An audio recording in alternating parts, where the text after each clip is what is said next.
Hello viewers, welcome to success Pratigya. Friends, हम लोग घटना चक्र पूर्वावलोकन की सीरीज़ कर रहे हैं जिसमें हम देख रहे हैं आधुनिक भारत। आधुनिक भारत के अंतर्गत दो चैप्टर आज कवर करेंगे। पहला होगा ट्रेड यूनियन एवं साम्यवादी दल, दूसरा होगा रॉलेट एक्ट और जलियांवाला बाग हत्याकांड। वीडियो शुरू करने के पहले रिक्वेस्ट है कि अगर आप चैनल पर नए हो तो चैनल को सब्सक्राइब कर लीजिएगा और अगर वीडियो पसंद आए तो लाइक करना ना भूलें। तो पहला टॉपिक शुरू करते हैं जो है ट्रेड यूनियन एवं साम्यवादी दल। पहला प्रश्न है, भारत में 1918 में प्रथम मजदूर संघ की स्थापना की। ए एन जोशी ने, बी वी वाडिया ने, सी वी गिरी ने, डी ए डांगे ने। सही उत्तर होगा बी वी वाडिया ने।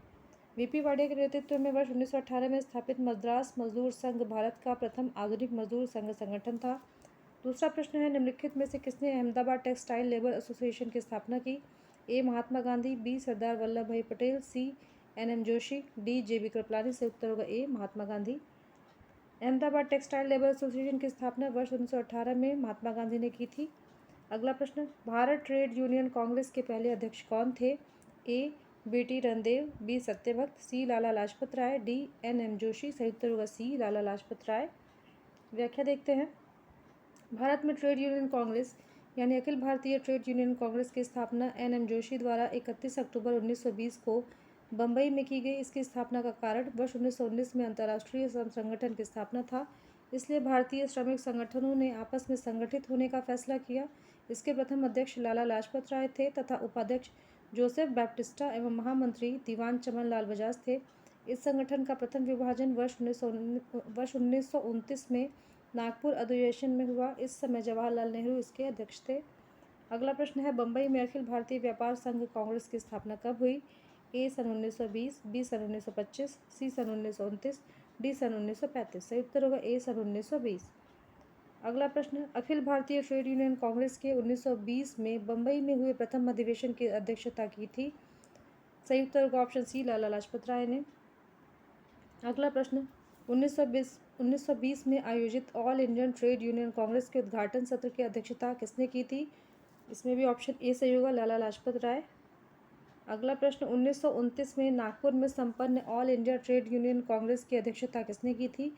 ए जवाहरलाल नेहरू ने, बी आचार्य नरेंद्र देव ने, सी सुभाष चंद्र बोस ने, डी यूसुफ मेहर अली ने। सही उत्तर होगा ऑप्शन ए जवाहरलाल नेहरू ने। वर्ष 1929 में नागपुर में संपन्न all India trade union Congress की अध्यक्षता जवाहरलाल नेहरू ने की थी। नागपुर अधिवेशन में ही साम्यवादियों एवं सुधारवादियों में मतभेद के कारण all India trade union Congress का विभाजन भी हुआ। इस अधिवेशन में नेहरू रिपोर्ट की आलोचना की गई, अतः दक्षिणपंथी इससे अलग हो गए और उन्होंने एन जोशी और वी गिरी के नेतृत्व में इंडियन ट्रेड यूनियन फेडरेशन का गठन किया। अगला प्रश्न है, कम्युनिस्ट इंटरनेशनल का सदस्य बनने वाला पहला भारतीय कौन था। A M Roy, B Muzaffar Ahmad, C A Dange, D उपरोक्त में से कोई नहीं। सही उत्तर होगा A M Roy. Communist international की स्थापना मार्च 1919 में व्लादिमीर इलियच लेनिन और रूसी पार्टी बोल्शेविक द्वारा की गई थी। एम रॉय लेनिन के निमंत्रण पर मॉस्को गए तथा कम्युनिस्ट इंटरनेशनल के सदस्य बने। कम्युनिस्ट इंटरनेशनल के सदस्य बनने वाले वे पहले भारतीय थे। अगला प्रश्न है, अक्टूबर 1920 में भारतीय कम्युनिस्ट पार्टी की स्थापना के लिए ताशकंद में एकत्र हुए भारतीयों के समूह के मुखिया निम्नलिखित में से कौन थे। ए H K Sarkar, B P C Joshi, C M C Chagla, D M Roy. सही उत्तर होगा डी एम रॉय। 17 अक्टूबर 1920 को एम रॉय ने अवनी मुखर्जी, मोहम्मद अली और मोहम्मद शफीक के साथ मिलकर ताशकंद में भारतीय कम्युनिस्ट पार्टी की स्थापना की। इस प्रकार विकल्प डी सही उत्तर होगा। अगला प्रश्न है, कानपुर षड्यंत्र मुकदमा किस आंदोलन के नेताओं के विरुद्ध था। ए खिलाफत आंदोलन, बी असहयोग आंदोलन, सी साम्यवादी आंदोलन, डी क्रांतिकारी आंदोलन। सही उत्तर होगा सी साम्यवादी आंदोलन। व्याख्या देखते हैं। कम्युनिस्ट आंदोलन की शक्ति एवं बढ़ते प्रभाव को रोकने के लिए कानपुर में एक षड्यंत्र को आधार बनाकर कुछ कम्युनिस्टों पर मुकदमा चला। यह मुकदमा कानपुर षड्यंत्र के नाम से प्रसिद्ध है। ब्रिटिश सरकार ने वर्ष 1924 में एम रॉय, श्रीपाद अमृत डांगे, मुजफ्फर अहमद, शौकत उस्मानी, गुलाम शौकत हुसैन, रामचरण लाल शर्मा और सिंगार वेलु चेट्टियार पर कानपुर में मुकदमा चलाया। सरकार ने उन पर आरोप लगाया कि ये लोग एक षड्यंत्र रच रहे थे जिसका उद्देश्य भारत में क्रांतिकारी संगठन को स्थापित करना था। पेशावर षड्यंत्र तथा मेरठ षड्यंत्र मुकदमा भी साम्यवादी आंदोलन के नेताओं के विरुद्ध था। अगला प्रश्न है, निम्नलिखित में से किस केस की समस्त संसार में चर्चा हुई और अभियुक्तों के समर्थन में Albert Einstein, H.G. Wells, Harold Laski तथा रूजवेल्ट ने सहानुभूतिपूर्ण टिप्पणियां की? ए INA मुकदमा, बी लाहौर षड्यंत्र मुकदमा, सी मेरठ षड्यंत्र मुकदमा, डी उपयुक्त में से कोई नहीं। सही उत्तर होगा सी मेरठ षड्यंत्र मुकदमा। वर्ष 1929 से 33 के बीच हुए मेरठ षड्यंत्र मामले में 33 श्रमिक नेताओं पर राजद्रोह का मुकदमा चलाया गया। इसकी पूरे विश्व में चर्चा हुई और professor Einstein, H.G. Wells, Harold Laski, Romain Rolland तथा रूजवेल्ट ने इसकी कटु आलोचना की। अगला प्रश्न है, ट्रेड यूनियन आंदोलन के क्रांतिकारी चरण का समय था? ए 1939 से 45, बी 1926 से 39, सी 1918 से 26, डी 1914 से 18। सही उत्तर होगा ऑप्शन बी 1926 से 39। ट्रेड यूनियन आंदोलन के क्रांतिकारी चरण का समय वर्ष 1926 से 1939 तक माना जाता है। इस दौरान M.N. राय, मुजफ्फर अहमद, श्रीपाद ए डांगे, शौकत उस्मानी आदि भारत में ट्रेड यूनियन आंदोलन के प्रमुख नेता थे। अगला प्रश्न है, 1940 में रेडिकल डेमोक्रेटिक पार्टी का गठन किसने किया? ए इंद्र सेन, बी M.N. रॉय, सी सोमेंद्र नाथ टैगोर, डी शचीन्द्र नाथ सान्याल। सही उत्तर होगा इसका बी M.N. रॉय। वर्ष 1940 में रेडिकल डेमोक्रेटिक दल की स्थापना M.N. रॉय ने की थी। शचीन्द्र नाथ सान्याल ने बंदी जीवन नामक किताब लिखी थी। अगला प्रश्न है, सोमेंद्र नाथ टैगोर द्वारा स्थापित दल का क्या नाम है? ए भारतीय बोल्शेविक दल, बी क्रांतिकारी साम्यवादी दल, सी बोल्शेविक लेनिनिस्ट दल, डी अतिवादी लोकतांत्रिक दल। सही उत्तर होगा ऑप्शन बी क्रांतिकारी साम्यवादी दल। क्रांतिकारी साम्यवादी दल revolutionary communist party of India की स्थापना वर्ष 1934 में सोमेंद्र नाथ टैगोर द्वारा की गई थी। यह पार्टी भारतीय साम्यवादी दल यानी CPI से टूटकर बनी थी। यहाँ ये चैप्टर खत्म हुआ है। अगला टॉपिक है रॉलेट एक्ट और जलियांवाला बाग हत्याकांड 1919। पहला प्रश्न है, भारतीय स्वतंत्रता संग्राम के दौरान रॉलेट एक्ट ने किस कारण से सार्वजनिक रोष उत्पन्न किया? ए इसने धर्म की स्वतंत्रता को कम किया, बी इसने भारतीय परंपरागत शिक्षा को दबाया, सी इसने लोगों को बिना मुकदमा चलाए जेल भेजने के लिए अधिकृत किया, डी इसने श्रमिक संघ यानी ट्रेड यूनियन की गतिविधियों को नियंत्रित किया। सही उत्तर होगा सी इसने लोगों को बिना मुकदमा चलाए जेल भेजने के लिए अधिकृत किया। भारत में बढ़ रही क्रांतिकारी गतिविधियों को कुचलने के लिए सरकार ने वर्ष 1917 में न्यायाधीश सिडनी रॉलेट की अध्यक्षता में एक समिति गठित की, जिसका उद्देश्य आतंकवाद को कुचलने के लिए एक प्रभावी योजना का निर्माण करना था। इसके सुझावों पर मार्च 1919 में पारित विधेयक रॉलेट एक्ट के नाम से जाना गया। रॉलेट अधिनियम के द्वारा अंग्रेजी सरकार जिसको चाहे जब चाहे बिना मुकदमा चलाए जेल में बंद रख सकती थी। इसलिए इस कानून को बिना वकील, बिना अपील तथा बिना दलील का कानून कहा गया। अगला प्रश्न है, रॉलेट एक्ट लाने का क्या प्रयोजन था? ए भूमि सुधार, बी राष्ट्रीय एवं क्रांतिकारी गतिविधियों पर रोक लगाना, सी बैलेंस ऑफ ट्रेड को ठीक करना, डी द्वितीय विश्व युद्ध के बंदियों पर मुकदमा चलाना। सही उत्तर होगा बी राष्ट्रीय एवं क्रांतिकारी गतिविधियों पर रोक लगाना। अगला प्रश्न है, रॉलेट एक्ट भारत में लागू किया गया था? ए सन 1909 में, बी सन 1919 में, सी सन 1930 में, डी सन 1942 में। सही उत्तर होगा ऑप्शन बी सन 1919 में। अगला प्रश्न है, रॉलेट एक्ट का लक्ष्य था? ए युद्ध प्रयासों को अनिवार्य आर्थिक समर्थन, बी बिना मुकदमा चलाए बंदी बनाना और मुकदमों की सुनवाई संक्षिप्त प्रक्रिया द्वारा, सी खिलाफत आंदोलन का दमन, डी प्रेस स्वतंत्रता पर प्रतिबंध लगाना। सही उत्तर होगा ऑप्शन बी बिना मुकदमा चलाए बंदी बनाना और मुकदमों की सुनवाई संक्षिप्त प्रक्रिया द्वारा। अगला प्रश्न है, रॉलेट सत्याग्रह के संदर्भ में निम्नलिखित में से कौन सा या कौन से कथन सही हैं? एक, रॉलेट अधिनियम सेडिशन कमेटी के सिफारिश पर आधारित था। 2 है, रॉलेट सत्याग्रह में गांधी जी ने होम रूल लीग का उपयोग करने का प्रयास किया। 3, साइमन कमीशन के आगमन के विरुद्ध हुए प्रदर्शन रॉलेट सत्याग्रह के साथ साथ हुए। नीचे दिए गए कूट का प्रयोग कर सही उत्तर चुनिए। ए केवल 1, बी केवल 1 और 2, सी केवल 2 और 3, डी 1, 2 और 3। तो सही उत्तर होगा इसमें ऑप्शन बी केवल 1 और 2। व्याख्या देखते हैं। रॉलेट एक्ट एक काला कानून था जिसमें किसी भी व्यक्ति को संदेह के आधार पर गिरफ्तार किया जा सकता था। रॉलेट अधिनियम सेडिशन कमेटी की सिफारिश पर आधारित था। इसका गठन भारत में क्रांतिकारी गतिविधियों को दबाने के लिए किया गया था। वर्ष 1919 में जब गांधी जी ने रॉलेट एक्ट के खिलाफ सत्याग्रह की अपील की तो वे सभी लोग इसमें शामिल हो गए जिन्हें होम रूल आंदोलन ने राजनीतिक रूप से जागरूक बनाया था। साइमन आयोग भारत में 3 फरवरी 1928 को पहुंचा। जिसके विरोध में सभी प्रमुख नगरों तथा कस्बों में हड़ताल रही थी तथा साइमन वापस जाओ के नारे से इसका स्वागत हुआ था। अगला प्रश्न है, जब रॉलेट एक्ट पारित हुआ था उस समय भारत का वायसराय कौन था? A Lord Irwin, B Lord Reading, C Lord Chelmsford, D Lord Wavell. से उत्तर होगा C Lord Chelmsford. Lord Chelmsford वर्ष 1916 से 1921 के मध्य भारत के वायसराय रहे। इन्हीं के कार्यकाल में 1919 में रॉलेट एक्ट पारित हुआ था। अगला प्रश्न है, रॉलेट एक्ट किस वायसराय के काल में पारित हुआ था? सही उत्तर ऑप्शन सी लॉर्ड चेम्सफोर्ड। अगला प्रश्न है, रॉलेट एक्ट का भारतीय राष्ट्रीय कांग्रेस ने विरोध किया क्योंकि इसका लक्ष्य था? ए वैयक्तिक स्वतंत्रता को सीमित करना, बी भारतीय राष्ट्रीय कांग्रेस को प्रतिबंधित करना, सी सांप्रदायिक प्रतिनिधित्व को विस्तृत करना, डी देशद्रोह के आरोप में राष्ट्रीय नेताओं को बंदी बनाना। सही उत्तर होगा ए वैयक्तिक स्वतंत्रता को सीमित करना। मार्च 1919 में केंद्रीय विधान परिषद से पास हुआ विधेयक रॉलेट एक्ट के नाम से जाना गया, जिसके अनुसार अंग्रेजी सरकार जिसको चाहे जब चाहे बिना मुकदमा चलाए जेल में बंद रख सकती थी। इस कानून द्वारा वैयक्तिक स्वतंत्रता को सीमित किया गया था। अगला प्रश्न है, अखिल भारतीय राजनीति में गांधी का पहला साहसिक कदम था?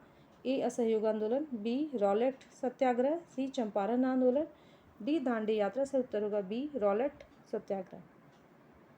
अखिल भारतीय राजनीति में गांधी का पहला साहसिक कदम रॉलेट एक्ट के विरुद्ध वर्ष 1919 में प्रारंभ सत्याग्रह था।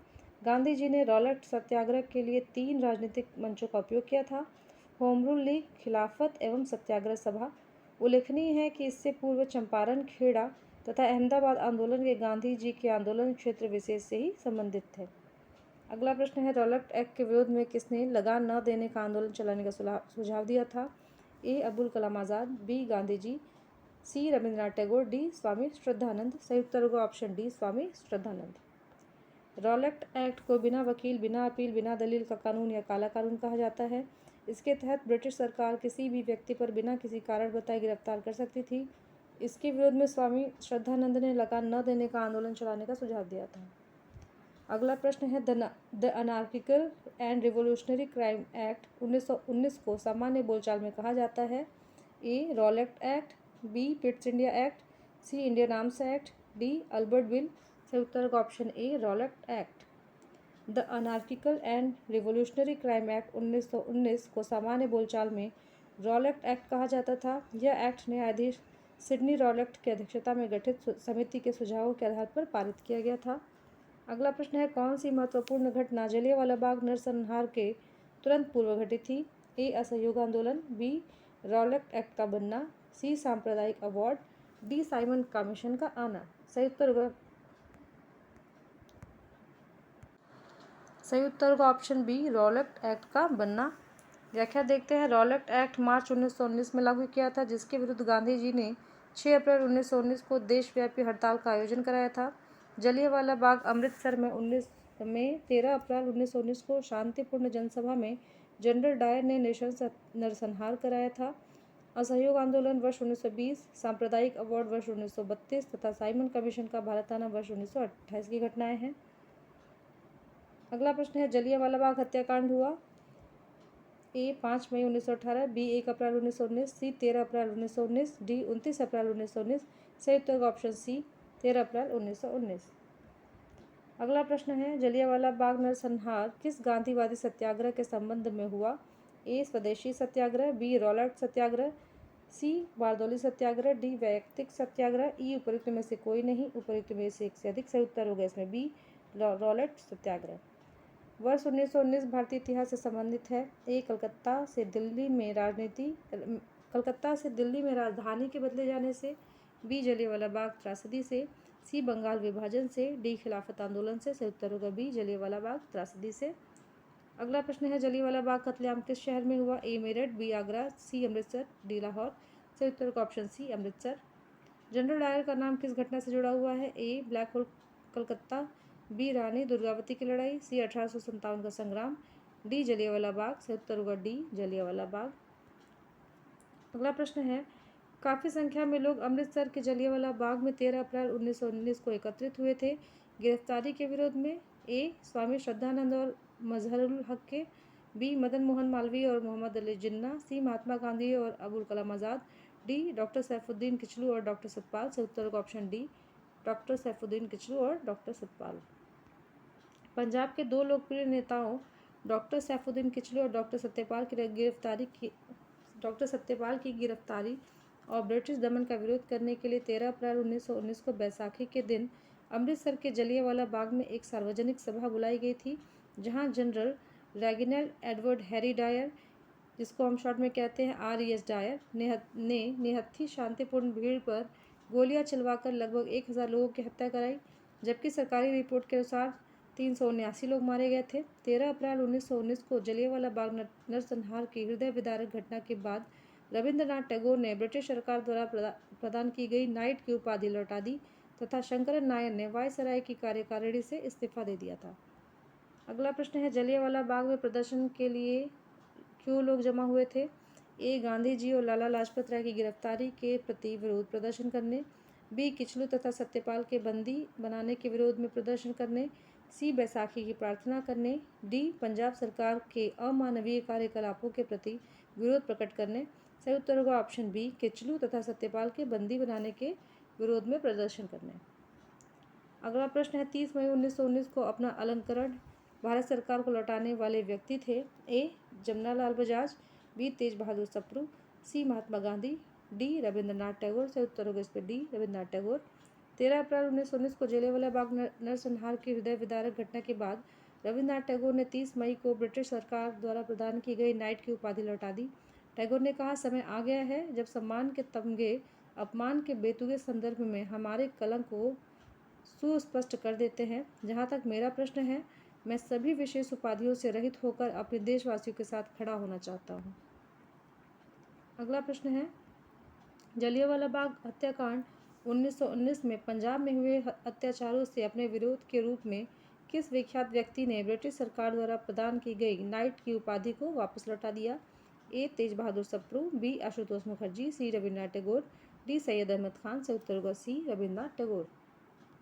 अगला प्रश्न है, किसके विरुद्ध विरोध प्रदर्शन के अभिप्राय के रूप में रविंद्रनाथ टैगोर ने अपनी नाइट की पदवी त्याग दी? सही उत्तर होगा ऑप्शन सी, जलियांवाला बाग हत्याकांड।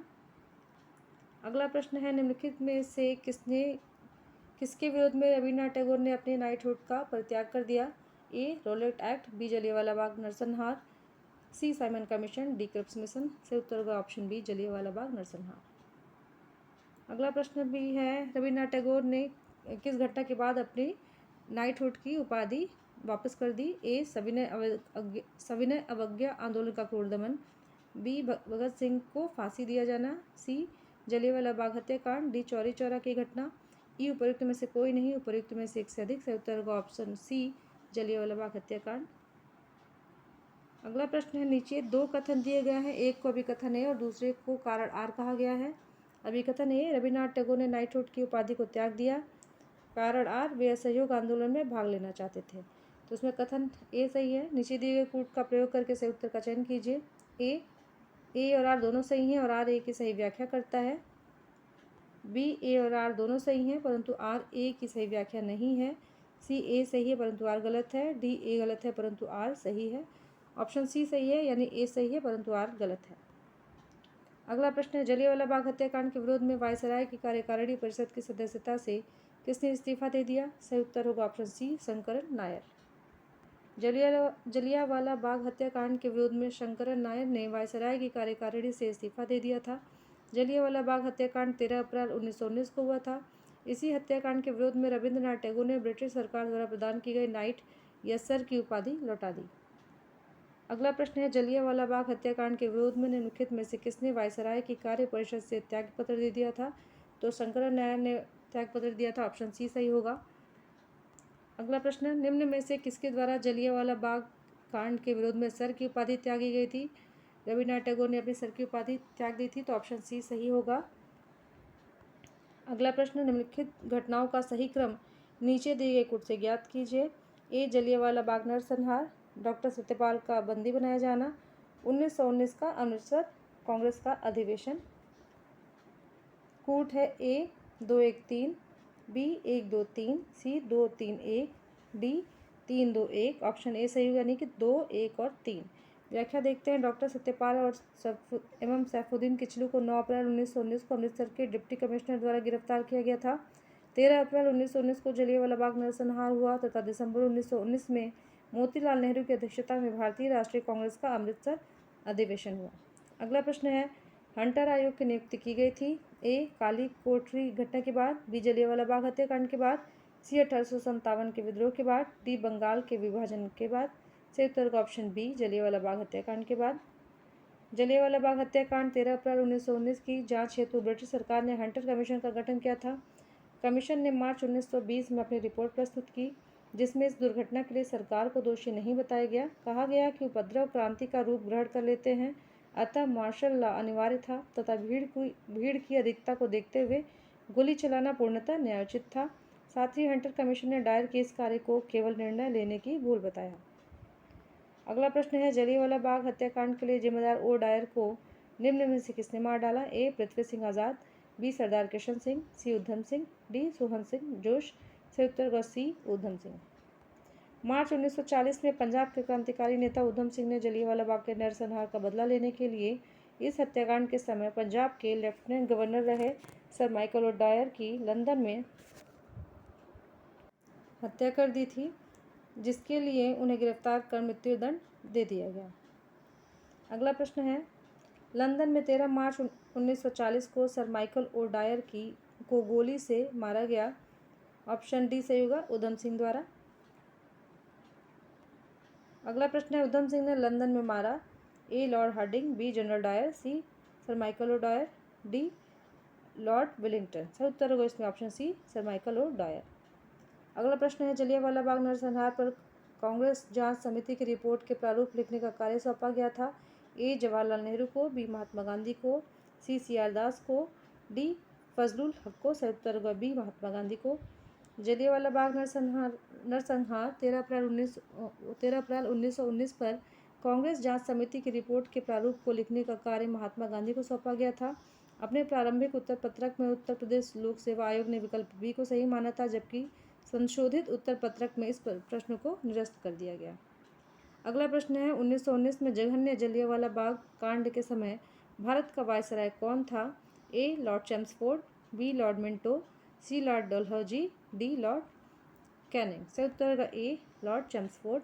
13 अप्रैल 1919 को बैसाखी के दिन अमृतसर में जलियांवाला बाग हत्याकांड हुआ। उस समय भारत का वायसराय लॉर्ड चैम्सफोर्ड था। इसी के समय रॉलेट एक्ट पास हुआ तथा भारत सरकार अधिनियम 1919 या मॉन्टेग्यू चैम्सफोर्ड सुधार लाया गया। अगला प्रश्न है, निम्नलिखित घटनाओं में से किस एक को मॉन्टेग्यू ने निवारक हत्या के नाम से विशेषीकृत किया है? ए, आईएनए सक्रियतावादियों की हत्या, बी, जलियांवाला बाग का नरसंहार, सी, महात्मा गांधी को गोली मारा जाना, डी, कर्नल वाइथ को गोली मारा जाना। सही उत्तर होगा बी, जलियांवाला बाग का नरसंहार। 13 अप्रैल 1919 को घटित जलियांवाला बाग नरसंहार को मॉन्टेग्यू ने निवारक हत्या की संज्ञा दी। दीनबंधु C.F. एंड्रयूज ने इस हत्याकांड को जानबूझकर की गई क्रूर हत्या कहा था। अगला प्रश्न है, निम्नलिखित में से किसके कारण सार्वजनिक रोष की लहर उभरी, जिसके फलस्वरूप जलियांवाला बाग में ब्रिटिश सरकार द्वारा जनसंहार की घटना घटी? A, the Arms Act, B, the Public Safety Act, C, the Rowlatt Act, D, the Vernacular Press Act. सही उत्तर होगा option C, the Rowlatt Act. प्रथम विश्व युद्ध के दौरान भारत में लागू सुरक्षा अधिनियम की अवधि समाप्त होने वाली थी, अतः न्यायाधीश सिडनी रोलेट की अध्यक्षता में गठित समिति के सुझाव पर 2 प्रस्ताव लेजिस्लेटिव काउंसिल में प्रस्तुत किया गया। इन प्रस्तावों में भारत में देशद्रोही कार्यों में संलिप्त संदिग्ध व्यक्तियों पर निगरानी तथा इस प्रकार के कार्यों के लिए किसी व्यक्ति की बगैर कारण बताए गिरफ्तारी का प्रावधान था। इन प्रस्तावों को द रोलेट एक्ट के नाम से मार्च 1919 में लेजिस्लेटिव काउंसिल ने पास कर दिया। इस अधिनियम का भारतीयों ने पुरजोर विरोध किया तथा सार्वजनिक रोष की लहर उमड़ पड़ी। इस अधिनियम के विरोधी पंजाब के 2 नेताओं सत्यपाल तथा किचलू की गिरफ्तारी का विरोध करने के लिए अमृतसर के जलियांवाला बाग में 13 अप्रैल 1919 को सभा आयोजित की गई। जब कुछ लोग सभा को संबोधित कर रहे थे, तभी जनरल डायर के निर्देश पर निहत्थे भारतीयों पर अंधाधुंध गोलियां चलाई गई। इस निर्मम घटना को इतिहास में जलियांवाला बाग हत्याकांड के नाम से जाना जाता है। तो यहाँ ये चैप्टर ख़त्म होता है। मिलते हैं अगले वीडियो में, तब तक के लिए धन्यवाद। वीडियो को लाइक करना ना भूलें।